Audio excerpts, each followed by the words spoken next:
Muy buenas tardes para todos. Mi nombre es Paul Vélez Taborda, residente de primer año de oftalmología de la Pontificia Universidad Javeriana sede Cali.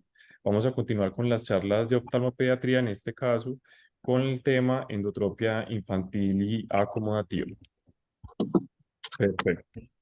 Bueno, el contenido que les propongo para esta charla es inicialmente hablar un poco acerca de la anatomía de los músculos extraoculares, posteriormente de la fisiología motora, la terminología en estrabismo, cómo evaluar la alineación ocular y finalmente hablar un poco de las endotropias, la endotropia infantil y la endotropia acomodativa. Vamos a hablar entonces acerca de la anatomía de los músculos extraoculares. Para conocer la anatomía de los músculos extraoculares es importante identificar cuál es el origen, el curso, la inserción y la inervación de cada uno de ellos. En general hay 7 músculos extraoculares en el ojo humano. Hay 4 rectos, el lateral, el medio, el superior y el inferior.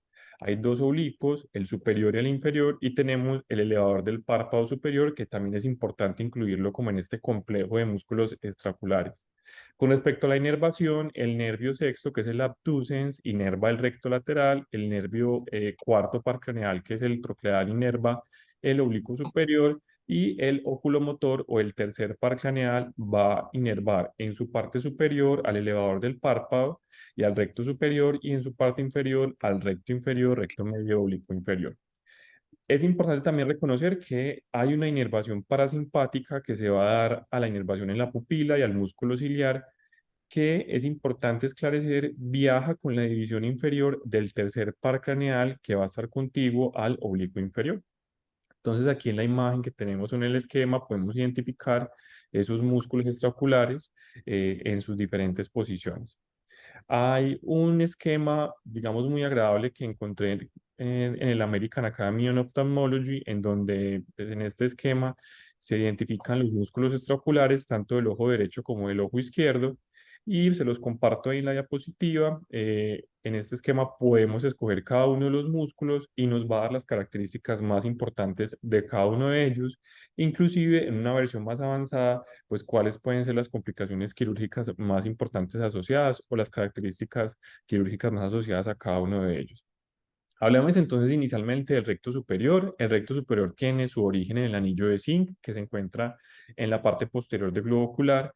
Su curso va a ser anterior y va a estar sobre el globo ocular y luego lateralmente, formando un ángulo de 23 grados con un plano medio de la posición primaria de la mirada. Su inserción se va a dar a 7.7 milímetros del limbo superior y va a estar inervado, como ya lo mencionamos, por el tercer par craneal. Con respecto al recto inferior, va a tener su origen igualmente en el anillo de Zinc. Su curso va a ser anterior, inferior y lateral sobre todo el piso de la órbita, formando un ángulo de 23 grados sobre el plano medio en la posición primaria de la mirada, y se va a insertar a 6.5 milímetros del limbo inferior. Igualmente va a estar inervado por el tercer par craneal. Con respecto al recto medio, nuevamente su origen se da en el anillo de Zinc y va a tener un curso que va a estar totalmente medial a las paredes orbitarias. Su inserción se va a presentar 5.5 milímetros desde el limbo medial y va a estar inervado por el tercer par craneal. Con respecto al recto lateral, se inicia o su origen es en el anillo de zinc, que su curso va a estar, digamos, a través de toda la parte lateral de la pared orbitaria. Su inserción se va a dar a 6.9 milímetros del limbo lateral y va a estar inervado por el sexto par craneal.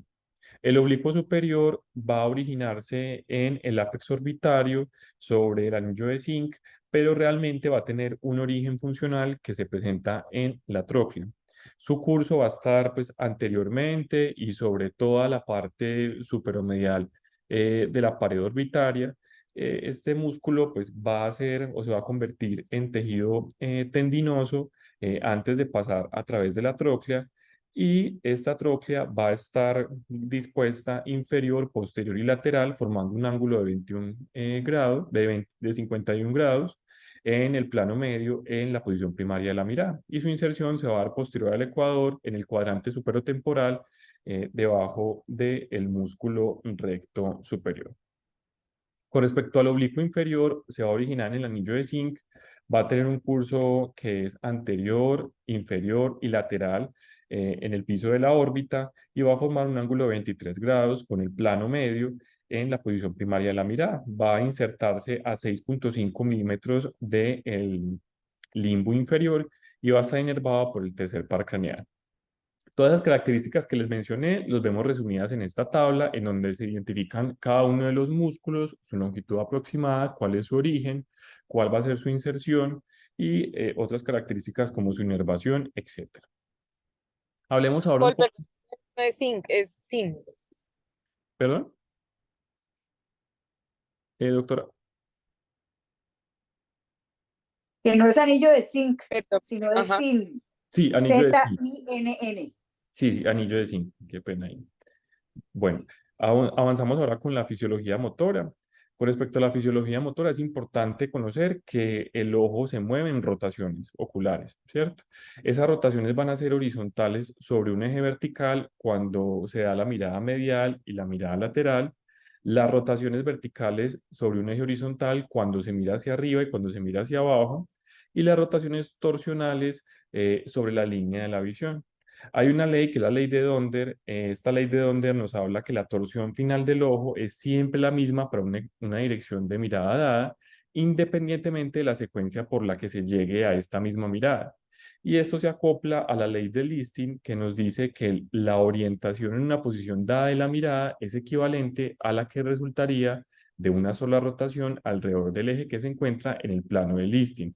Aquí tenemos una ejemplificación del plano de listing en un plano que está en X, que está en Y, que está en Z, que nos habla que en una posición dada de la mirada, ya sea en cualquiera de estos planos, va a equivaler a lo que resulta una sola rotación de ese eje y se va a establecer a través de estos meridianos.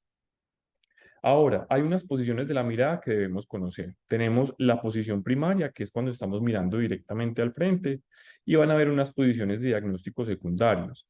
Estas posiciones de diagnóstico es arriba, abajo, mirada a la derecha y mirada a la izquierda, que son esas cuatro.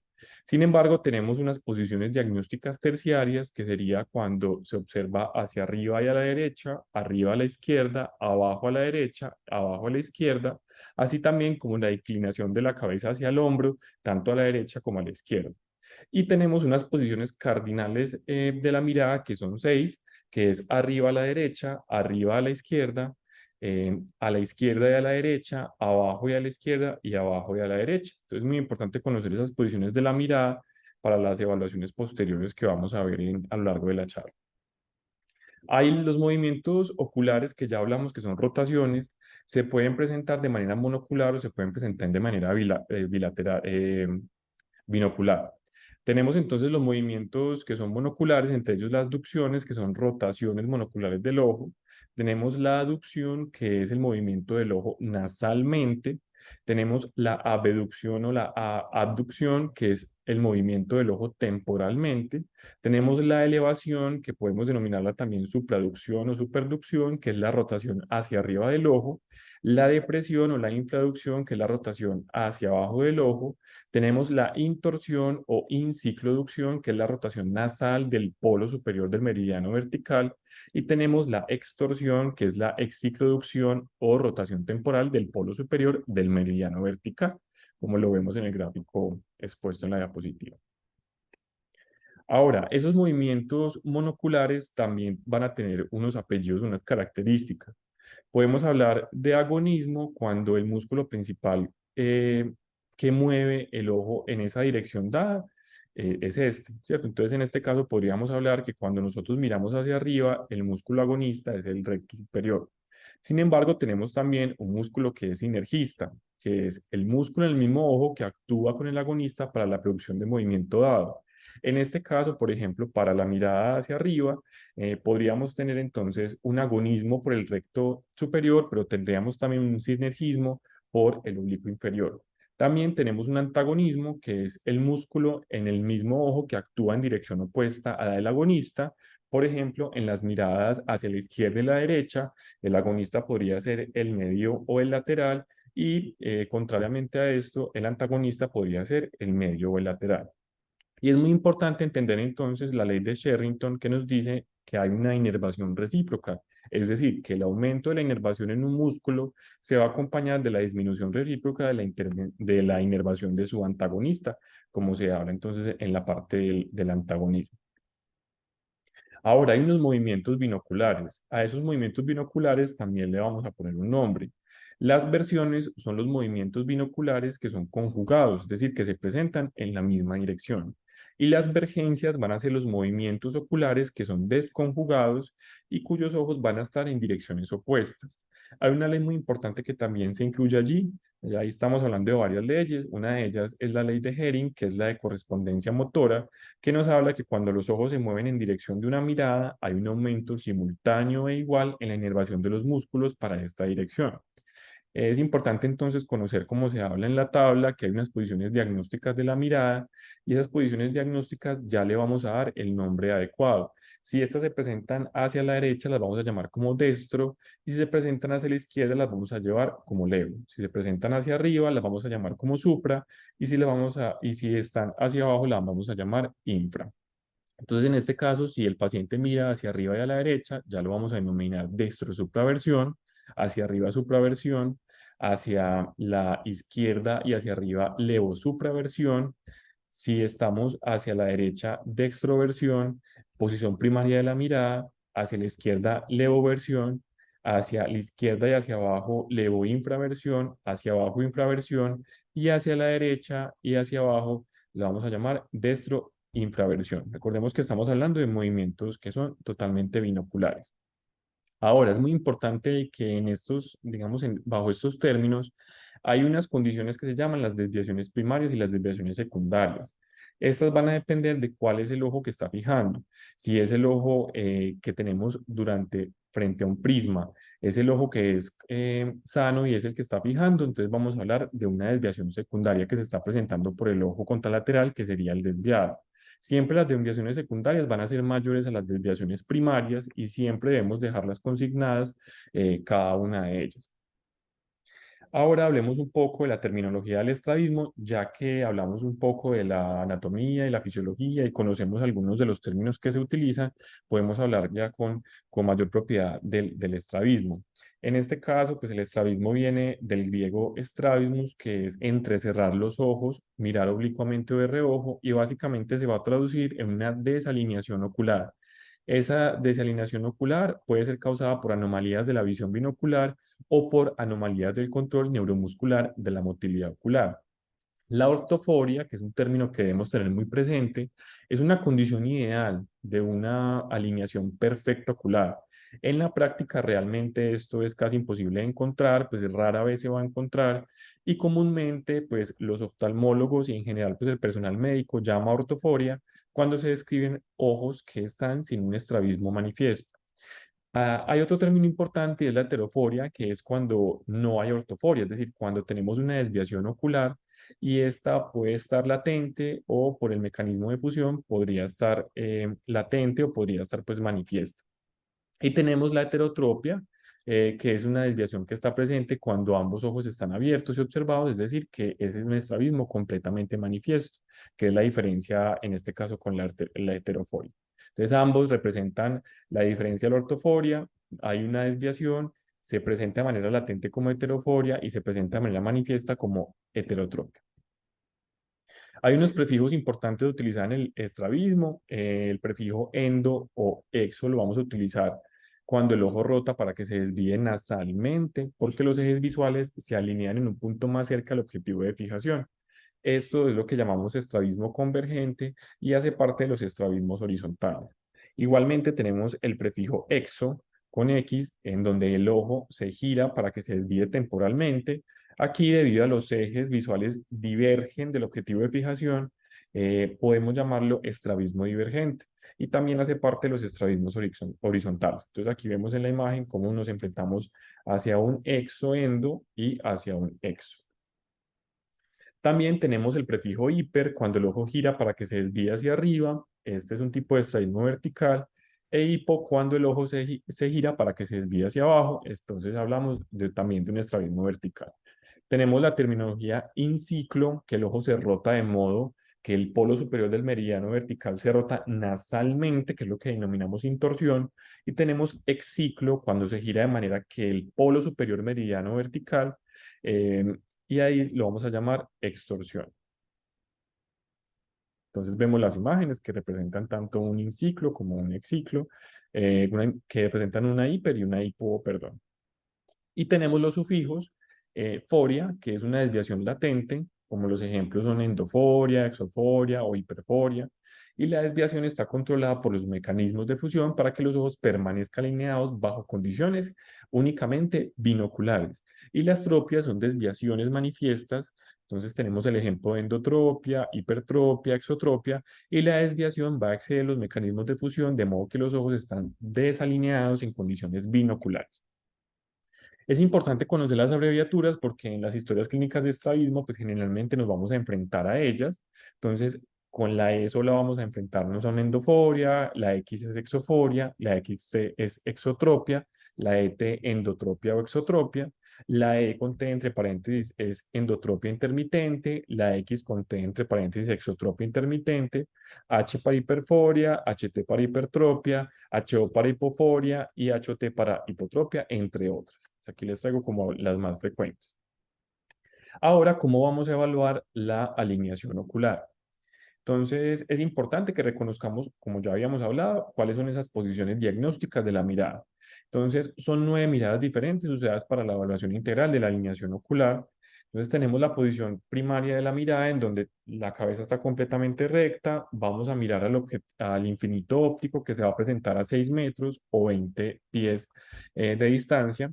Y tenemos entonces las 6 posiciones cardinales, en donde se van a utilizar 2 músculos, uno en cada ojo, con los principales motores de sus respectivos ojos. Y hacia arriba y hacia abajo no se aíslan músculos, ya que los oblicuos y los rectos verticales afectan la elevación y la depresión. Entonces, las posiciones clínicamente importantes también van a ser, además de las mencionadas, la inclinación forzada de la cabeza hacia el hombro derecho e izquierdo, y también se suma una posición importante que es la fijación cercana, que se presenta a 33 centímetros aproximadamente del paciente, en posición primaria, es decir, con cabeza recta, y en posición de lectura. Entonces, también son dos que debemos tener muy presentes. Las pruebas de alineación de la mirada las podemos dividir en tres: las pruebas de cobertura o de los cover test, las pruebas de reflejo de luz corneal y las pruebas subjetivas. Hablemos entonces un poco de cada una de ellas. Entonces, hay 3 tipos de cover test. Esos cover test deberían realizarse con fijación lejana y también con fijación cercana. Entonces tenemos el cover uncover, el cover alternante y el cover con uso de prismas.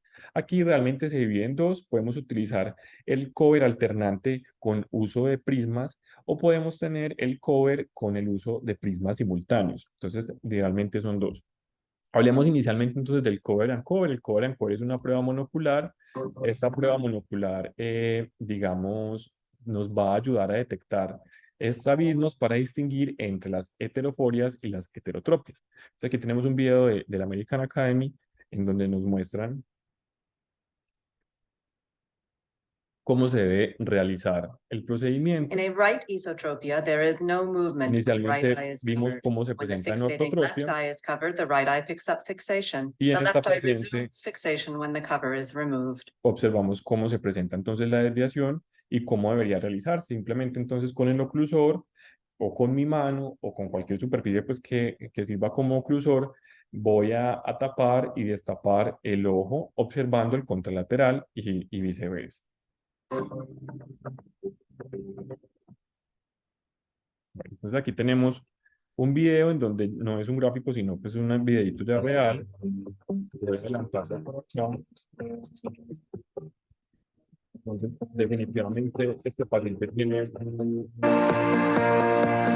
que es manifiesto. Entonces, miren cómo el observador ocluye, desocluye y observa el ojo contralateral. E igualmente se evalúa el otro ojo con las mismas características. Perfecto.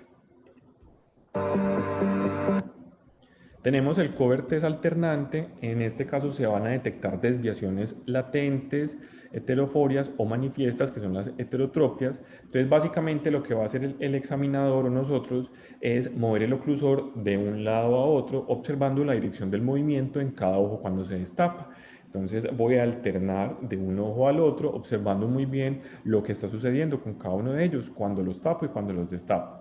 Es muy importante saber que interrumpe la fisión binocular y disocia los ojos y no va a distinguir entre componentes latentes y manifiestos, como lo hacía la anterior. Entonces aquí tenemos también un video de la Academy. In orthophoria, there is no movement of either eye when the cover is moved back and forth from one eye to the other. If refixation is seen each time the cover is moved, this may indicate a heterotropia. Refixation movements each time the cover is moved are also seen in heterophoria. In heterophoria, fusional vergence restores normal ocular alignment as soon as binocular viewing is allowed. Perfecto, entonces ahí pues vimos de manera muy explícita cómo se realiza el test. Y aquí tenemos entonces ya un video pues en una persona real, cómo se está realizando. Entonces, en una fijación, en este caso una fijación cercana, y se va a hacer una alternancia con la oclusión, observando pues el ojo al ocluir y desocluir. Listo. Perfecto. Bueno, ahora nos vamos a los cover test alternantes y con prismas. Entonces, en este caso se va a sostener los prismas de cantidad variable sobre un ojo o ambos durante un cover test que hace alternante, y la cantidad de prisma que neutraliza la desviación va a representar la magnitud de desviación. Entonces, nuevamente un video de la academia. In the prism alternate cover test, the deviation is measured by determining the prism required to neutralize the refixation movements seen each time the cover is moved. The prism may be placed over either eye, except in the setting of paresis or restriction.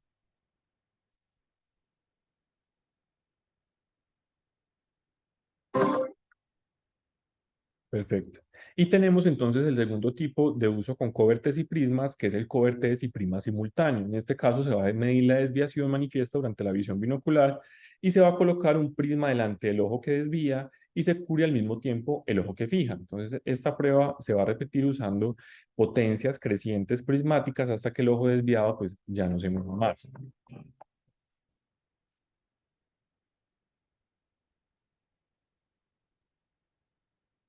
Neutralizing prism is introduced at the same time that the fixating eye is covered. Perfecto.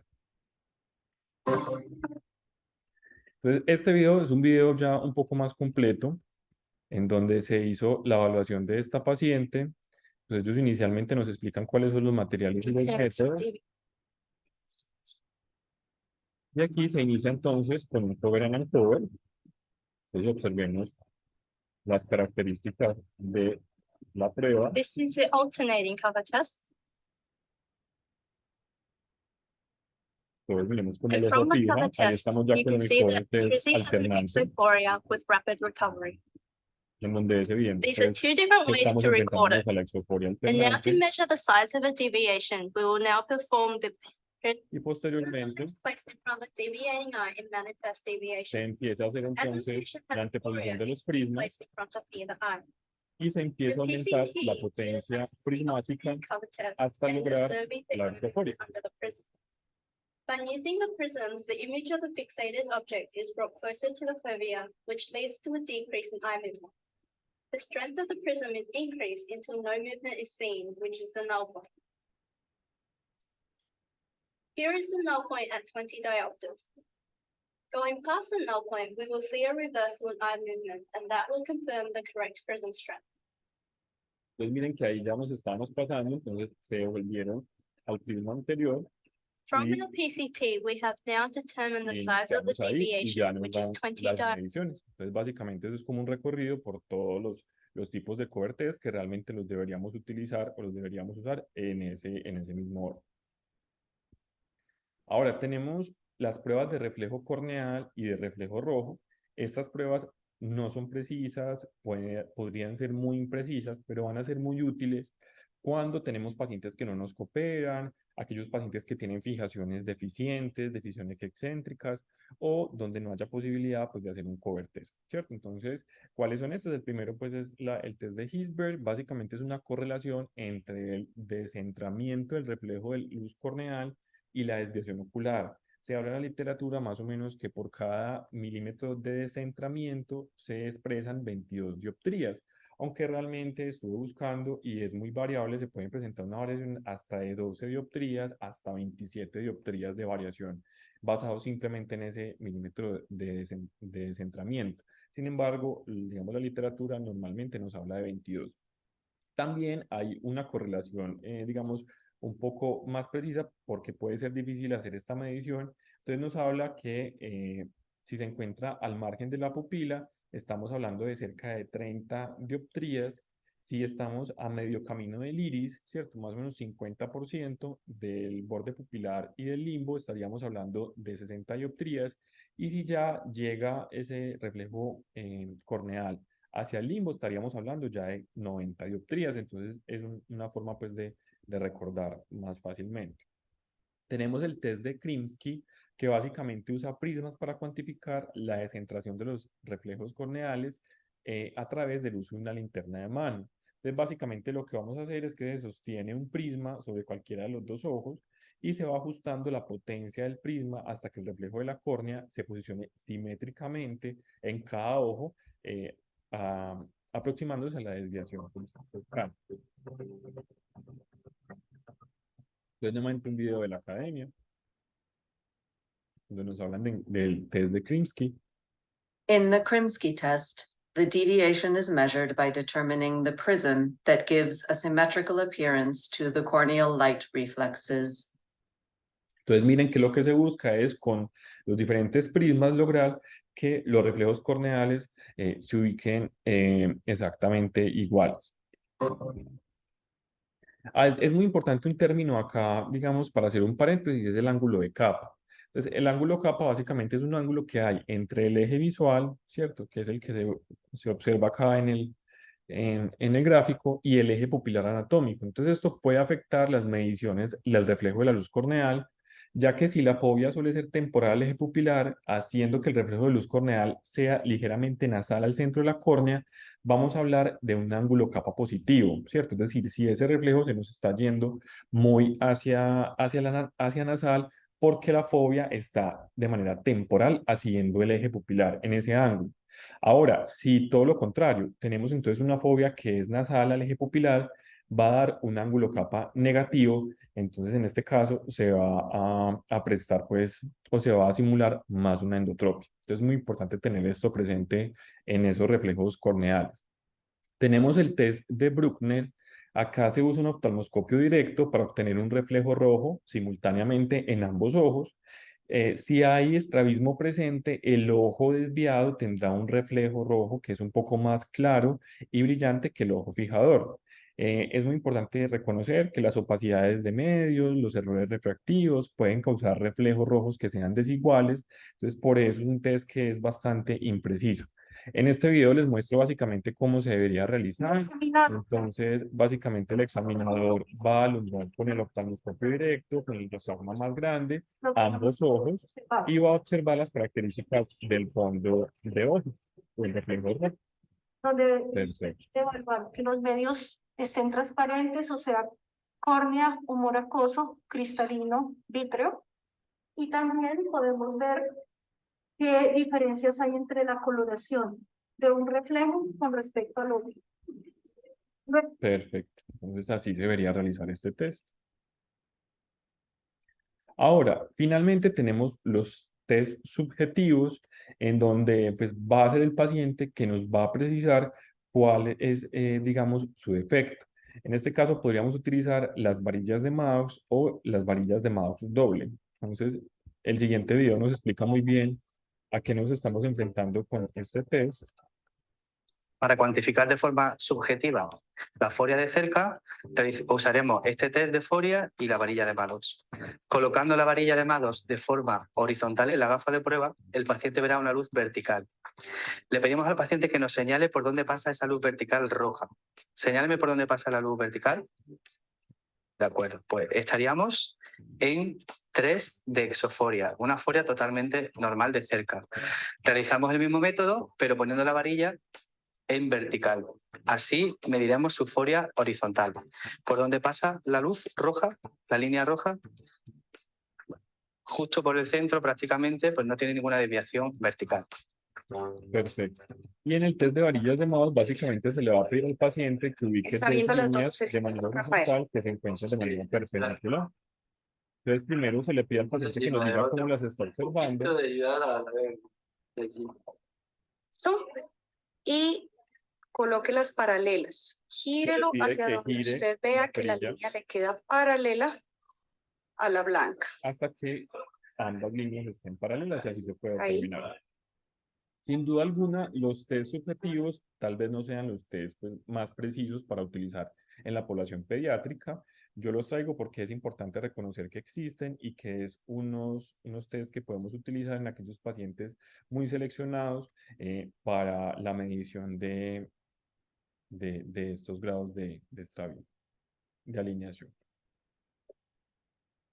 Bueno, ahora sí hablar ya de conocer como todas estas generalidades y de enfrentarnos pues a la parte anatómica, a la parte motora y a la parte, digamos, de evaluación. Ahora sí enfrentémonos a la endotropia.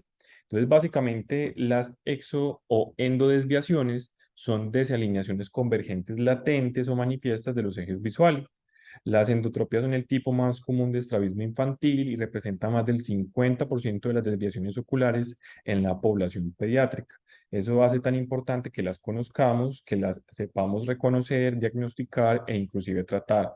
En adultos, las endodesviaciones y las exodesviaciones son igualmente frecuentes, cosa que no ocurre con la población pediátrica. Hablando específicamente de epidemiología, las endoexodesviaciones ocurren con igual frecuencia entre hombres y en mujeres. Es más común en grupos étnicos afroamericanos y en blancos versus los asiáticos. Y básicamente tienen un riesgo aumentado en los pacientes que tienen anisometropías, hipermetropías, deterioros en el neurodesarrollo, prematuridad, bajo peso al nacer, anomalías craniofaciales o cromosómicas, tabaquismo materno durante el embarazo o el antecedente familiar de cualquier tipo de estrabismo. La prevalencia va a aumentar con 3 condiciones: la edad, la anisometropía y la hipermetropía. Con respecto a la edad, va a haber una mayor prevalencia entre las 48 a 72 meses versus 6 a 11 meses. Con respecto a la anisometropía, especialmente si es de moderada hacia arriba, e igualmente con la hipermetropía moderada hacia arriba. La ambliopía podría desarrollarse hasta en el 50% de los niños con endotropia. La herencia mendeliana podría identificarse en algunas familias y se puede presentar secundaria a factores neuronales, anatómicos, mecánicos, refractivos y acomodativos. Y la podríamos clasificar, ¿por qué no?, en concomitante e incomitante, si esta se presenta en todas las posiciones de la mirada que ya las identificamos o si no. Hay un concepto muy importante que debemos reconocer y es la pseudoendotropia. Entonces, básicamente es la aparición de una endotropia cuando los ejes visuales están completamente alineados, ¿cierto? Entonces, ya habíamos hablado de una definición que no concuerda con eso. Entonces, ¿por qué se podría presentar una endotropia si los ejes están alineados? Básicamente porque los niños podrían tener un puente nasal plano y ancho, pliegues epicánticos prominentes, una distancia interpupilar estrecha o un ángulo capa negativo, como ya lo hablamos. Entonces, estas condiciones podrían hacer que estemos enfrentándonos a una pseudoendotropia. En este caso se va a ver menos de la cantidad esperada esclerótica por vía nasal, lo que crea una impresión de que el ojo está desviado hacia adentro, pero si hacemos los test, tanto el de luz corneal como los cover test van a ser completamente normales. Entonces observemos cómo en la imagen pues no observamos para nada la esclerótica, digamos en el ojo derecho sí, pero en el izquierdo definitivamente no lo estamos observando, los pliegues epicánticos definitivamente nos están ofreciendo una mirada endotrópica en este caso, entonces hablamos de una pseudoendotropia. Hablando específicamente de la endotropia infantil, se define como una endotropia que está presente o que se diagnostica antes de los 6 meses de edad. Se le ha denominado endotropia congénita, pero este término ha caído cada vez más en desuso porque pues, suele no manifestarse al nacer. Entonces, es un estrabismo variable, transitorio e intermitente que se observa comúnmente en los primeros 2 a 3 meses de la vida. Es común ver endotropias y exotropias intermitentes en el mismo niño. Esto se va a denominar inestabilidad ocular de la infancia y esto se va a resolver aproximadamente a los 3 meses de edad, pero en los bebés que son prematuros nos podríamos ir hasta unos meses más.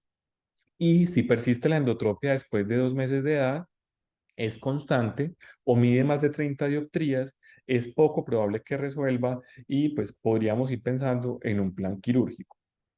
Básicamente, a menudo va a haber antecedentes familiares con endotropia o cualquier otro tipo de estrabismo, pero los patrones genéticos realmente son inusuales. La endotropia infantil ocurre más frecuentemente en niños nacidos prematuramente y hasta en el 30% de niños con trastornos neurológicos y problemas del desarrollo, incluyendo la parálisis cerebral y la hidrocefalia, en donde podría haber una prevalencia de hasta el 60%. La endotropia infantil se ha asociado con un mayor riesgo de desarrollar enfermedades mentales en la edad adulta y puede dar hasta 2.6 veces mayor en pacientes con endotropia versus los controles según los estudios. Básicamente con la patogénesis es totalmente desconocida. Hay dos teorías importantes, pero esta entra en conflicto uno con la otra. Entonces, uno es el concepto sensorial de Worth, que básicamente propone que la endotropia infantil resulta de un déficit congénito en un centro de fusión en el cerebro. Y el objetivo es restaurar la binocularidad, va a ser inútil. La teoría de Chabase nos dice que propone que el problema principal es uno del desarrollo motor y que es potencialmente curable si se logra la alineación ocular en la infancia. Entonces miren cómo se sobrepone uno sobre el otro. Y varios autores han reportado resultados sensoriales favorables en lactantes operados entre los 6 y los 2 años, lo cual es una base más para pensar en estas teorías y para pensar en una cirugía precoz en la endotropia infantil. Básicamente, con respecto a las características clínicas y la evaluación, entonces los ojos pueden tener la misma visión, una fijación alterna, una fijación cruzada.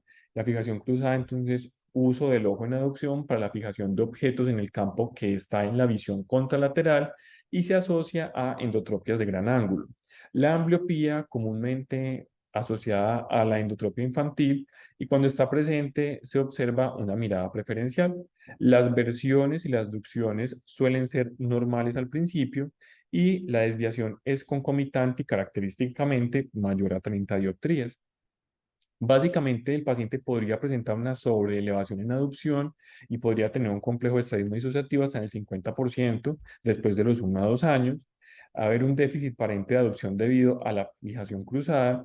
En visión normal no hay necesidad de abducir y la ambliopía, el ojo que ve mejor, se fijará en todos los campos de la mirada, haciendo que el ojo ambliópico parezca tener un déficit de abducción. Y la evaluación de la abducción, pues podríamos realizarlo con el signo de cabeza de muñeca o por observación posterior al uso de parche. La refracción bajo cicloplegia nos va a poder dar una hipermetropía baja de más 1 o más 2 dioptrías. Las hipermetropías que sean superiores a 2 dioptrías sin duda alguna van a requerir corrección y se reduce con gafas el ángulo estrábico. Podríamos hablar que hay un componente acomodativo allí presente en estos pacientes. Hay un síndrome que es el síndrome de ciancia, que es una forma grave de endotropia infantil.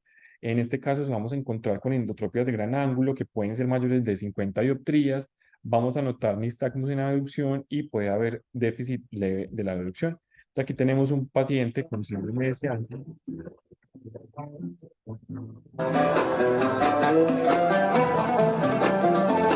Entonces observemos cómo tiene la endotropia evidente. Tenemos el nistagmus en la abducción. Y también pues, pareciera que nos estamos enfrentando a un déficit de abducción. Entonces es un síndrome importante a tener en cuenta y a conocer. Básicamente, ¿cuál es el manejo? Entonces, el error refractivo hipermetrópico significativo debe corregirse con toda la cicloplegia completa.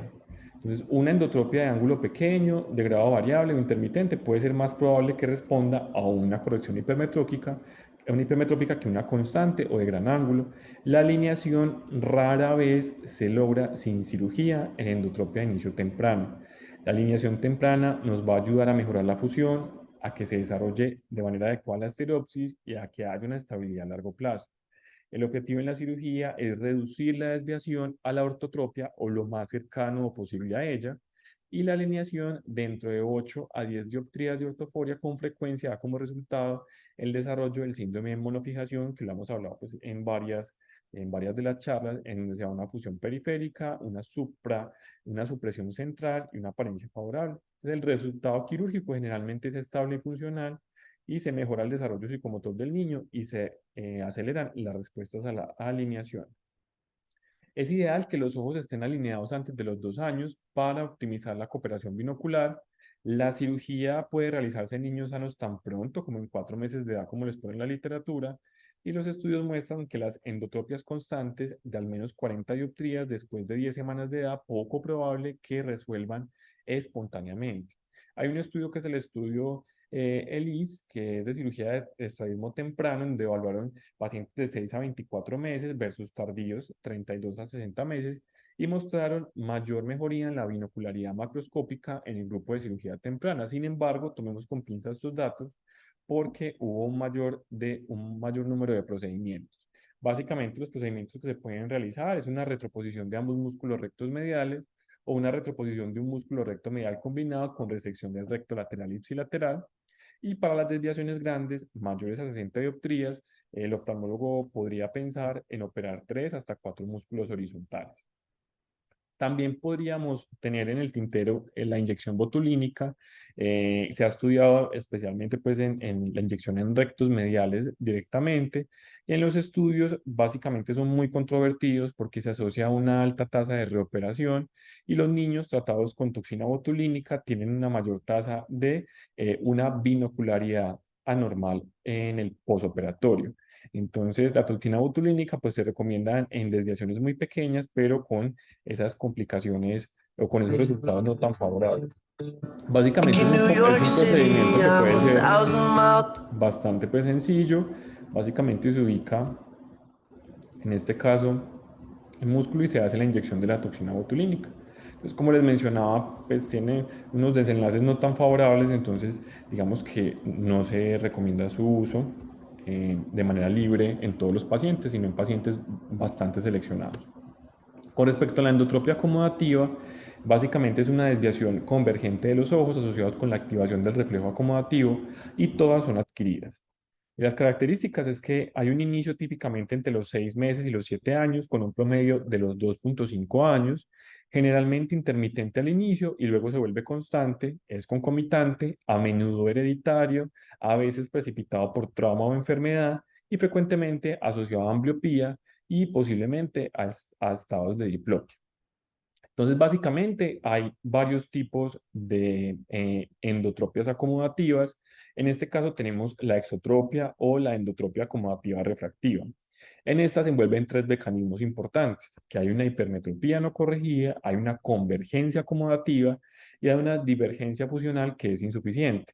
Entonces, con esa hipermetropía no corregida, el paciente debe acomodarse para enfocar la imagen en la retina, y si el mecanismo de divergencia funcional del paciente es insuficiente para compensar el aumento del tono de convergencia, pues se va a producir la endotropia. Entonces, una cosa va a llevar a la otra.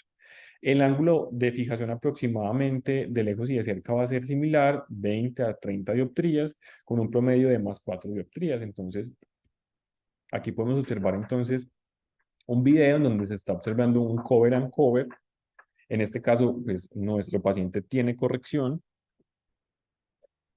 Hacemos el cover test alternante. Notamos que definitivamente hay ortoforia.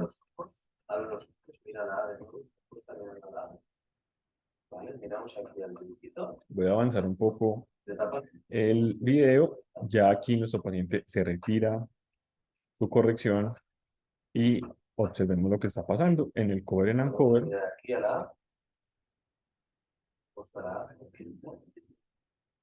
y en el cover test alternante. Perfecto. Tenemos el segundo tipo, que es la endotropia acomodativa con relación alta de la convergencia acomodativa sobre la acomodación. En este caso tiene una respuesta de convergencia que es excesiva para la cantidad de acomodación requerida para enfocar mientras se usa una corrección ciclopléjica completa. Entonces la desviación va a estar presente de cerca o mayor de cerca. Entonces el error de refracción en la relación de convergencia acomodativa de acomodación alta, que también lo podemos llamar como endotropia acomodativa no refractiva, va a estar en promedio a más 2.25 dioptrías. Entonces, básicamente el paciente le hacemos su corrección con su cicloplegia completa, logramos una ortoforia en la fijación lejana, pero a la fijación cercana, pues estamos observando una desviación. En este caso, pues la literatura menciona que 3 dioptrías sería lo ideal, pero en esta literatura, pues para pacientes pediátricos, más 2.25, como nos ofrece la academia, sería la corrección o el error de refracción en este caso. Y tenemos la endotropia parcialmente acomodativa. En este caso hay una reducción en el ángulo de endotropia cuando se usa la corrección, cuando se usan las gafas, pero hay una endotropia residual a pesar de la corrección hipermetrópica completa. Entonces es más probable que ocurre si esto pasa, si hay un retardo en la corrección refractiva, y en algunos casos va a resultar en una endotropia acomodativa refractiva. Entonces vamos a observar este caso en un paciente con endotropia parcialmente acomodativa. Entonces, realizamos el cover and uncover,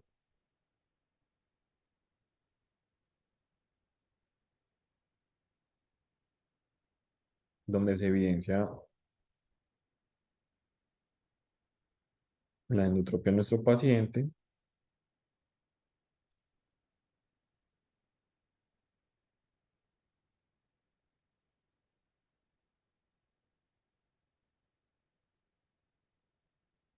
Listo. Y ahora le ponemos la corrección y observen que la endotropia disminuye.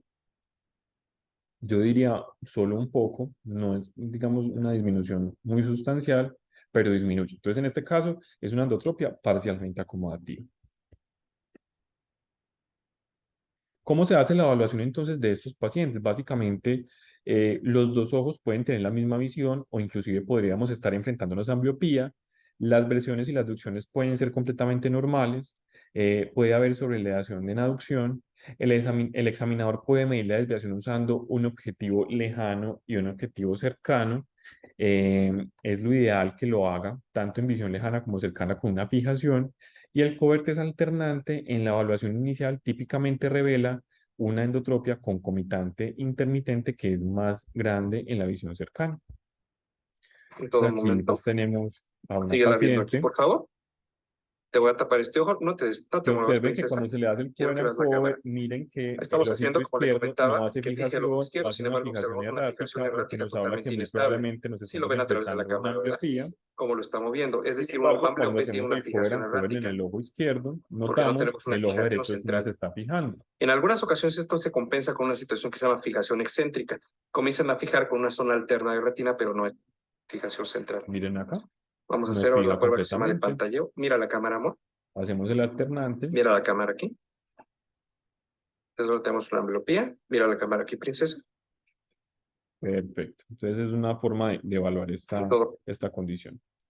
Entonces, básicamente, ¿cómo vamos a hacer el manejo? Entonces, va a depender de a qué tipo de endotropia acomodativa nos estamos enfrentando. Entonces, en la endotropia acomodativa refractiva, la corrección de la cantidad total de hipermetropía se hace según toda la cicloplegia completa. Si se mantiene la fusión binocular, la corrección refractiva puede reducirse posteriormente 1 a 2 dioptrías menos que la ciclo, y la ambliopía puede responder a corrección con gafas, puede ser necesaria oclusión o atropina si hay persistencia inclusive de esta misma. La cirugía se va a indicar cuando un paciente con endotropia acomodativa refractiva no logra una alineación ocular dentro del rango de fusión, que ya lo habíamos hablado, 8 a 10 dioptrías con corrección, que sería la parcialmente acomodativa. Y ojo, siempre se debe descartar la hipermetropía latente no corregida bajo cicloplegia. Con respecto a la endotropia acomodativa con una relación hace sobre A alto, entonces el manejo puede ser óptico quirúrgico. Hay los lentes bifocales, que son los lentes plus para hipermetropía, que reducen la acomodación y la convergencia acomodativa, y los bifocales, que reducen aún más y eliminan la necesidad de adaptarse a fijación de cerca usando la potencia de óptica más baja necesaria, que les hablaba que es más 3, pero que también podría ser 2.25, según lo que revisé, para lograr una alineación ocular en fijación cercana. O podrían ser utilizados inclusive los progresivos. Ustedes recuerden que en este caso hay una orto lejana y hay una desviación cercana. Y una respuesta aceptable en fusión a distancia es menos de 2 dioptrías de residual en cerca con bifocales. La cirugía definitivamente es muy controvertida en este tipo de endotropias acomodativas, y también hay otra situación o otro tipo de manejo, que es la observación. Simplemente hacer la corrección y evaluar al paciente de manera consecutiva hasta identificar una mejoría o un estancamiento. El manejo de la parcialmente acomodativa, sin duda alguna, la cirugía de estrabismo para la desviación mientras se usa la corrección hipermetrópica completa. Y es muy importante aclararle a los padres, decirles, vamos a hacer un manejo quirúrgico para tener ojos rectos con gafas. ¿Listo? Porque, pues digamos, muchas veces al padre o a los padres no se les ofrece esa información de manera importante, y ellos consideran que después de la cirugía ya el paciente no va a utilizar gafas. No, la corrección en este caso se monta sobre la corrección hipermetrópica que tenga el paciente. Entonces es muy importante que esto quede muy claro y que los padres pues no se lleven, digamos, una sorpresa al observar que su hijo está desviando nuevamente el ojo después de la cirugía. Entonces, este video es para finalizar la charla. Es un tipo de endotropia acomodativa que no les expliqué, pero que me pareció muy importante que lo conociéramos todos. Ok, quítatela. Ah, Quítatela. Entonces, prestemos mucha atención. Póntela otra vez. Perfecto. Entonces, miren lo que está pasando cuando se ponen las gafas, ¿cierto? Quítatela. Se las retira. Ok. Ponla, enseñala. Más arriba. más arriba. Ahí, métele el dedo por el agujero. ¿Cómo? Ustedes miren lo que ¿Y está el otro? pasando. Vale, póntelas ahora. Entonces, ¿qué tipo hombre. de endotropia acomodativa es esta? Así mismo, póntela. Vale, perfecto. Perfecto. Bueno, entonces eso es lo que les traía para hoy. De pronto dudas o inquietudes frente al tema. Muchas gracias, Paul. Muy buena la charla, sobre todo también la introducción de la parte básica, que es muy importante para todos y sobre todo también para las niñas de primer semestre. Ustedes ya oyeron esto el semestre pasado, pero volverlo a oír y afianzarlo es bueno. Eh, en cuanto a la endotropia infantil, yo creo que uno cuando la debe operar, cuando la pueda medir y tenga unas medidas más o menos, digamos, constantes, que se repiten, que son confiables. Si un niño de 6 meses te da unas medidas confiables, lo operas a los 6 meses. Si un niño te da unas medidas confiables, no te da unas medidas confiables alrededor, sino alrededor del año, pues lo operas con esas medidas. Pero no te pongas a operar pacientes con medidas que no son confiables, o que una vez te da 30, la otra vez te da 50, que la otra vez te da 40, hasta que no las tengas bien seguras. En cuanto a la endotropia infantil, no mencionaste la parte de que se puede asociar a hiperfunción de oblicuos inferiores y a desviación vertical disociada. Eso es algo importante, que puede en algunos casos no manifestarse inicialmente, sino que puede manifestarse posteriormente, cuando el niño después de la cirugía puede quedar ortofórico y luego empieza uno a ver la hiperfunción de los oblicuos y puede empezar a ver la desviación vertical disociada, que se llama disociada porque hay un ojo que se eleva, pero el otro no se va en hipotropia. Y en general esta desviación vertical disociada se tiende a mejorar con la edad, o sea, uno no se precipita a operar esa desviación, o ese ojo que se va para arriba. Y se opera cuando está muy descompensada, cuando todo el tiempo se está presentando, y en muchos casos, casi en la mayoría, es bilateral, más de un ojo que el otro. La hiperfusión de oblicuos inferiores pues se observa cuando el paciente mira hacia arriba en aducción, se observa la hiperfunción de oblicuos inferiores tanto de un lado como del otro, y se opera, y a veces cuando uno la tiene muy manifiesta desde el principio, pues puede operar simultáneamente los oblicuos y los rectos horizontales. ¿Qué más quería decir? En cuanto a cuando hay, yo he tenido desviaciones tan pequeñas como de 10 a 15 dioptrías prismáticas de endotropia que mejoran con una corrección, refracción cicloplégica de +1 o +1,50. Desechar que porque tiene una refracción de +1 no es refractiva. Perfecto, Y sobre todo si es pequeña la desviación. Si es grande la desviación, pues sí olvídese, eso es una endotropia infantil. ¿Por qué se llamaba congénita antes y ahora infantil? Porque la mayoría de los seguros no pagan lo que es congénito. Entonces decidieron que todo se va a llamar infantil porque si lo llaman congénito ni en Estados Unidos ni en Europa, en ninguna parte les pagan la cirugía en los seguros a los pacientes. Entonces decidieron que como la mayoría no se manifestaba desde el nacimiento, sino un poquito después, entonces no era infantil, no era congénita, sino infantil. ¿Qué más? No sé, Jennifer, ¿qué tengas tú para añadir? Yo quería comentar, yo creo que el reflejo de Bruckner es más, si ustedes ven un reflejo de Bruckner asimétrico, es más pensar en un defecto refractivo, ¿no? Más que un test para desviación. Y bueno, yo nunca he usado las varillas de Maddox. No sé, doctora, si usted tenga alguna experiencia con ellas. Pues lo que pasa es que uno no mide muy frecuentemente la encicloducción o la excicloducción, pero a veces sí yo lo he usado muy poquito para pacientes cuando veo que tienen, que quiero saber si tienen un cuarto par bilateral o unilateral y si tienen encicloducción de un lado y del otro, pero de resto no lo he usado, excicloducción, perdón. Ujú. Listo, doctor.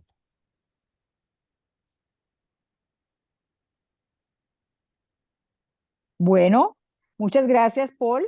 Listo, doctora. Entonces nos vemos en 8 días. Hasta luego. Gracias. Listo. Gracias, hasta luego. Chao. Feliz Muchas noche. gracias. Hasta luego, muchas gracias.